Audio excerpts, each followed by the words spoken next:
हाय मंडळी, नमस्ते. आता इकडे बघा मस्त असा चहा होतोय.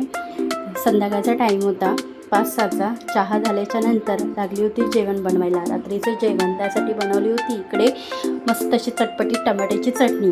आता एक भाजीवर नाही, आता कोणाला आवडते कोणाला नाही आवडत. लहान मुलंही टमाट्याची चटणी जरा आंबट लागते म्हणून ते खात नाही, म्हणून त्यांना बनवली होती. फ्रीजमध्ये मटकी होते मोड आले, ती मटकी आता मस्त अशी बनवते. आता कांदा वगैरे टाकून, कांदा जरा जास्त टाकला. ह्याची रेसिपी तुमच्यापर्यंत शेअर करते. मस्त झाली होती मटकीची भाजी. दुसऱ्या दिवशी इकडे बघा रेकॉर्ड केलं होतं, भाजी छान झाली होती. मी बोलली तुमच्यापर्यंतही शेअर करावी. नक्की मी रेसिपी ह्याची टाकेन, मटकीच्या मोड आलेल्या मटकीची भाजी. आता बघा मस्त झाली. वरून बारीक चिरलेली कोथिंबीर आणि याच्याबरोबर मी बनवणार आहे भाकरी. आता इकडे बघा भाकरी बनवायला घेतली होती, ज्वारीची भाकरी बनवली.